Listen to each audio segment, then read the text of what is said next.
Israel पर Hamas के ताबड़तोड़ रॉकेट हमले जारी हैं, तो इजराइल जमीन से लेकर आसमान तक उसके ठिकानों पर आग बरसा रहा है।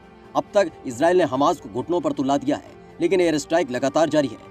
अपने सबसे मजबूत आतंकी संगठन हमास और इस्लामिक जिहाद को बिखरता देख फिलिस्तीन भी बौखलाया हुआ है।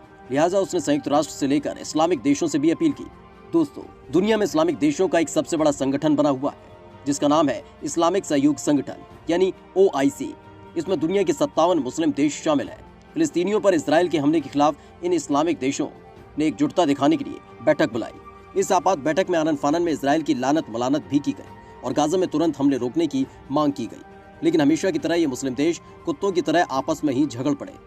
बैठक में खुलकर इनके मतभेद सामने आ गए। दरअसल संयुक्त अरब अमीरात ने कुछ वक्त पहले ही इजराइल से दोस्ती की है। उसके बाद बहरीन, मोरक्को और सूडान ने भी UAE को देखा देखी इजराइल से दोस्ती का हाथ बढ़ाया, तो मिस्र और जॉर्डन ने भी इजराइल के साथ शांति समझौते कर लिए। अब इनकी उसी दोस्ती को इसी इस्लामिक सहयोग संगठन की बैठक में कई देशों ने गलत ठहराते हुए इनको भला बुरा कहने लगे, तो मामला बिगड़ गया और ये आपस में ही उलझ पड़े। यानी जिस काम के लिए मुस्लिम देश एकजुट थे वो खटाई में पड़ गया। लिहाजा दोस्तों, आपको इन देशों के नेताओं के बयान को ध्यान से सुनने की दरकार है कि आखिर इस मीटिंग में असली खिचड़ी क्या पकी। दरअसल दोस्तों, OIC में फिलिस्तीनियों के लिए अलग राष्ट्र बनाने और पूर्वी यरूशलेम को उसकी राजधानी बनाने की मांग एक बार फिर से दोहराई गई। इससे पहले सऊदी अरब ने अल अक्सा मस्जिद में इजरायली सुरक्षा बलों की हिंसा और पूर्वी यरूशलेम से फिलिस्तीनियों को उनके घरों से बेदखल करने की योजना की कड़ी निंदा की। सऊदी अरब के विदेश मंत्री प्रिंस फैसल बिन फरहन अल सऊद ने OIC बैठक में कहा कि वैश्विक समुदाय को 2 राष्ट्र के सिद्धांत के आधार पर शांति समझौता करने और हिंसा रोकने के प्रयास करने चाहिए। इजराइल के खिलाफ पाकिस्तान और तुर्की तो पहले ही आग बबूला बने हुए हैं, तो मलेशिया, इंडोनेशिया और ब्रुनेई भी अलग से बयान जारी किया और संयुक्त राष्ट्र महासभा की आपात बैठक बुलाने की मांग की। हालांकि इजराइल से रिश्ते बहाल करने वाले UAE का रुख बेहद नरम रहा। UAE ने अपने बयान में पिछले साल अमेरिका के तत्कालीन राष्ट्रपति डोनाल्ड ट्रंप के नेतृत्व में हुए अब्राहम समझौते का हवाला देते हुए इजराइल से शांति बहाली और संघर्ष विराम की अपील की। OIC की बैठक में सदस्य देशों के विदेश मंत्री शामिल हुए, लेकिन UAE की तरफ से विदेश मंत्री की जगह एक जूनियर मंत्री को भेजा गया। UAE की अंतर्राष्ट्रीय सहयोग मंत्री रहीम अल हाशमी ने कहा, मध्य पूर्व को अस्थिरता से बचाने के लिए तत्काल तनाव घटाने और संयम बरतने की आवश्यकता है। इजराइल के खिलाफ बुलाई गई इस बैठक में सदस्य देश एक दूसरे पर ही उंगली उठाते नजर आए। ईरान के विदेश मंत्री मोहम्मद जवाद जरीफ ने कहा, आज फिलिस्तीनियों का नरसंहार इजराइल के साथ रिश्ते सामान्य करने का ही नतीजा है। इजराइल की आपराधिक चरित्र की और नरसंहार करने वाली हुकूमत ने एक बार फिर से साबित कर दिया कि उसके प्रति दोस्ताना रुख उसके अत्याचारों को और बढ़ाएगा। इजराइल और फिलिस्तीन के बीच साल 2014 के बाद से सबसे भयानक हिंसा देखने को मिली है। पिछले एक हफ्ते से इजरायली सुरक्षा बल और फिलिस्तीनी चरमपंथी गुट हमास के बीच संघर्ष छिड़ा हुआ है।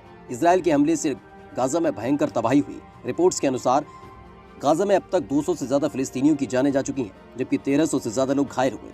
इजराइल में 8 लोग मारे गए हैं। अफगानिस्तान के विदेश मंत्री हनीफ अतमर ने कहा, फिलिस्तीनी लोगों की हालत आज इस्लामिक दुनिया का सबसे बड़ा घाव है। तो तुर्की के विदेश मंत्री मेवलुत कावुसओग्लू ने भी इजराइल के साथ रिश्ते बहाल करने वाले देशों की आलोचना में ईरान का साथ दिया।